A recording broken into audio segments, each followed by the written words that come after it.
Hey guys, this is Joel from the Castle Pokemon Gym. My last video featured Gouging Fire EX, so it seems pretty natural to come back this week with a Walking Wake EX feature. Walking Wake is also an ancient EX card and has fairly comparable stats, a little lower overall. Looking closer, Walking Wake has just one attack, Catharsis Roar, which does 120 damage for a water and two colorless or double colorless, and does an additional 120 damage if the defending Pokemon is affected by any special condition. Walking Wake was surely meant to pair with Brute Bonnet, who we'll look at more as we go, and Walking Wake sports the ability Azure Seas, proving that the dude that adapted this card from the Japanese version definitely had his Thesaurus app open while working on this one. Azure, Catharsis, how refined, y'all. But anyway, Azure Seas makes damage from Walking Wake's Catharsis Roar hit through any effect on your opponent's active, meaning that it can't be blocked or it can't be reduced by a tool or a previous attack effect or anything else. Walking Wake EX's HP at 220 is average in this format. It has a 1 energy retreat cost, which is great, and this is the giant but on this Pokemon.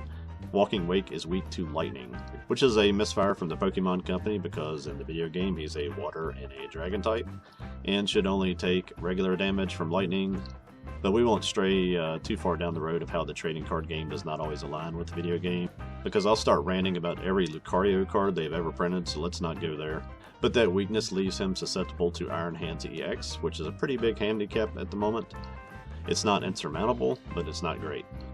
I think, like a lot of people, I resisted the original idea of these ancient characters because I know and love the OGs, but I have to admit the ancient designs of all of these guys, including the origin forms from Legend Arceus, has really grown on me lately.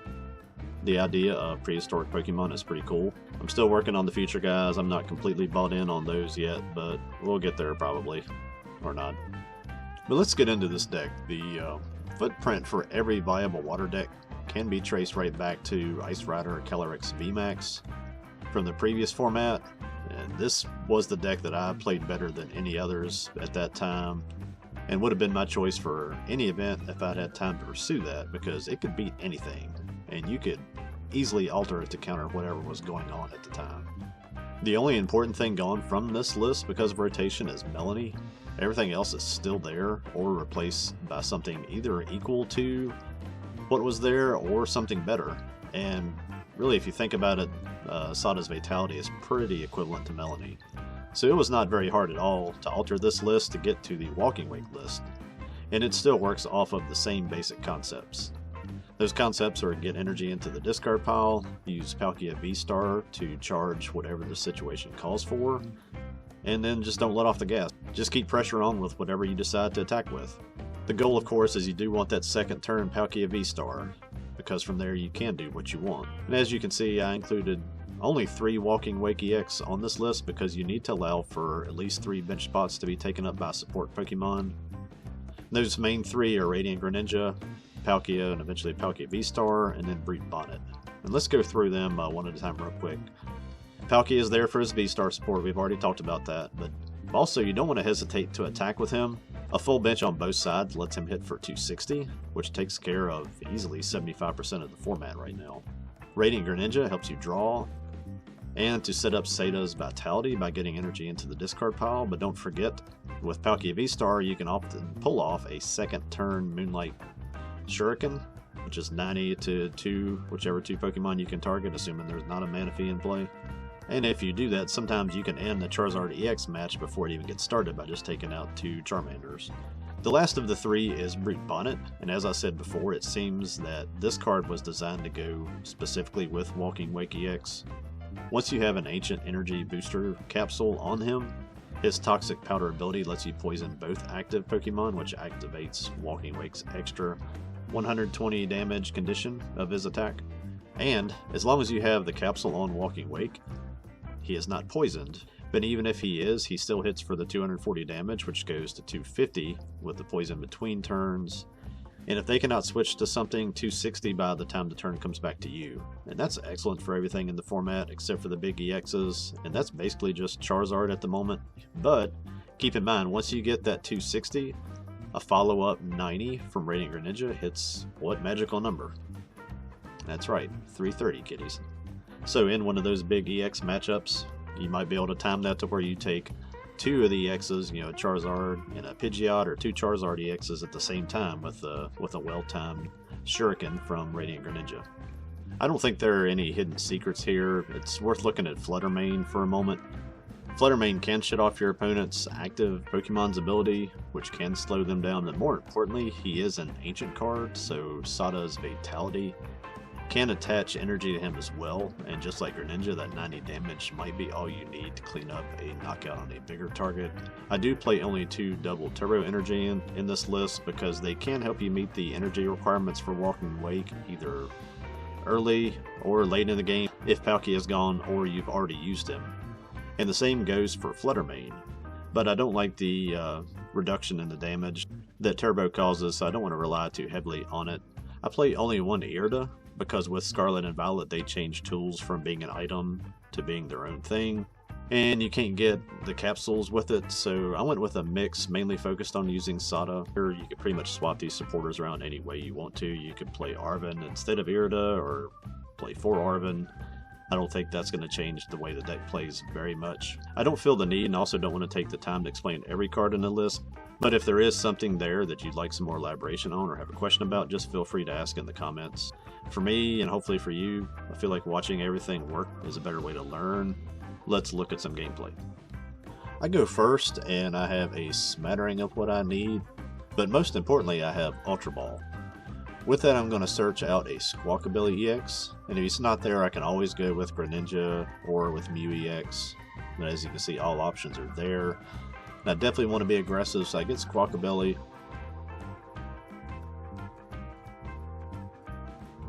I attach the double turbo energy, which should guarantee me a second turn attack. Then I Squawk and Seize.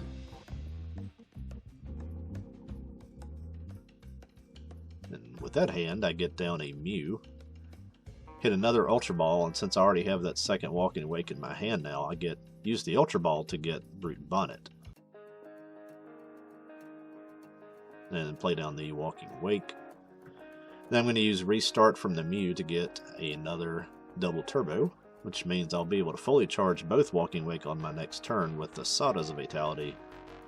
So from there, I just pass. My opponent reveals what looks to be a future box, which is usually a mix of Iron Hands, Iron Leaves, maybe sometimes Iron Boulder. They start setting up an Iron Hands and get a baton on it, and then pass back to me. I draw the Town Store, which I want to use before I attach and draw with Seda. So I attach the second double turbo, restart with Mew, just into a Super Rod. And play Sada and get waters on both Walking Wake, and draw into an amazing hand with both Palkia and Prime Catcher. I'm going to play down the Palkia, then use the Catcher to go ahead and grab up Iron Hands. I'm going to send up Mew so that I can retreat back to the Walking Wake with the Capsule. Then I use Toxic Powder to poison Iron Hands, and at this point realize for the first time that double turbo reduces me to 220, which means Iron Hands will get knocked out by the poison instead of the attack damage, which negates the baton tool. So keep that in mind in this matchup, because that can make this matchup a little closer to even. What follows is a pretty clunky turn, which looked to me like my opponent searched for Iron Hands, likely to find it prized. I was surprised they didn't get another EX attacker down, so maybe they have a lot prized. They attack for 80, charge the Iron Bundle. So back to me, I use the Town Store to get a Capsule, so I can get it on my second Walking Wake.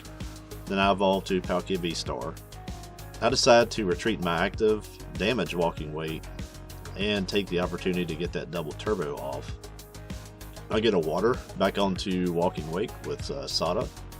I don't really need anything else, but I do have a second Bonnet and a Capsule in my hand now, which is good insurance. I attach to my Palkia for the turn, then I use Toxic Powder, and then Catharsis Roar for another 220, and the knockout. So I cut down the rest of the match because what it demonstrated to me at least is that these box decks often play lower counts of everything and can be crippled by what is prized. It looked like they searched for water energy and didn't find it. They passed again. I used my Star Portal from Palkia V-Star to let him go ahead and take some knockouts and preserve my wakes.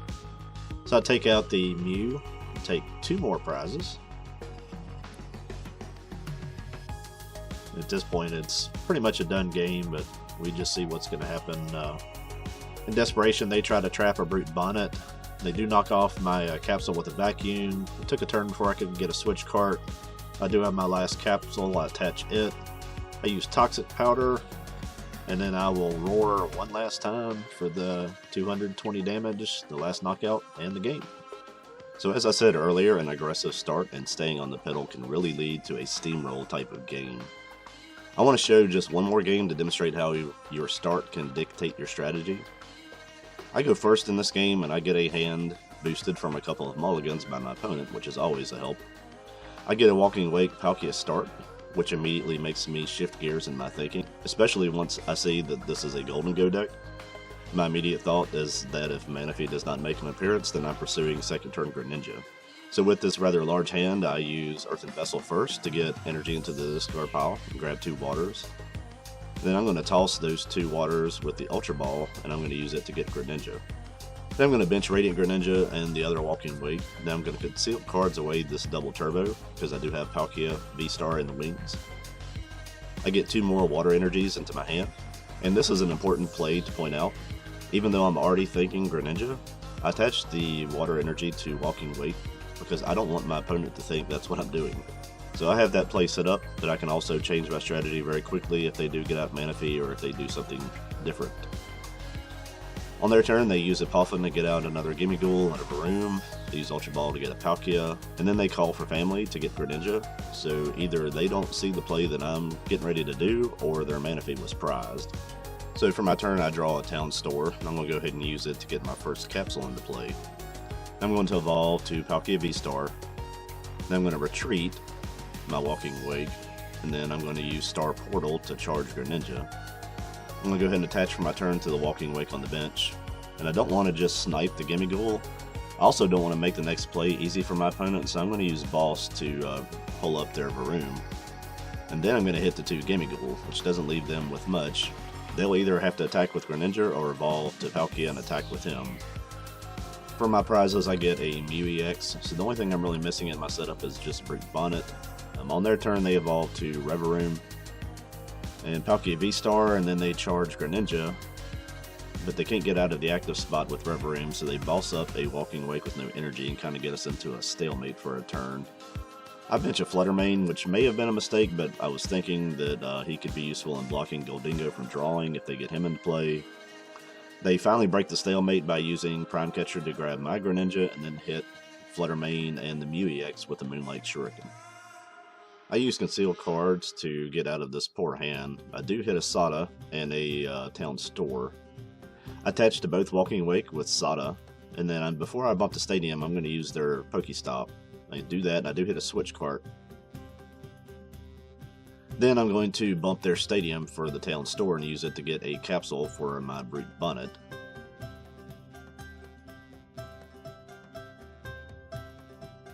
I use Switch Cart to go to Mew EX, and then Ultra Ball away this Mew and this Palkia. At this point, I'm just trying to thin my hand so I can use Mew's Restart.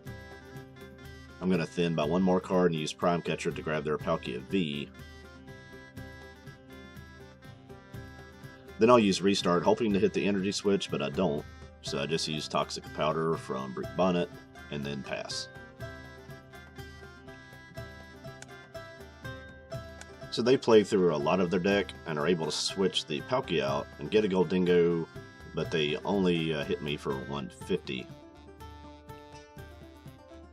Back on my turn, I play Sada to charge the active. I've only got 1 energy there. There's not too much else to consider. I'm finally on cruise control here.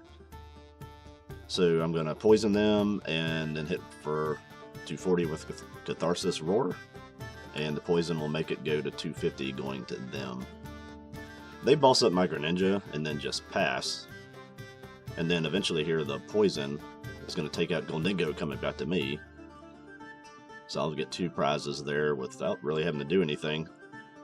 They promote a Palkia V-Star. I use Greninja to draw with concealed cards. I'm going to play Sada to charge the other Walking Wake.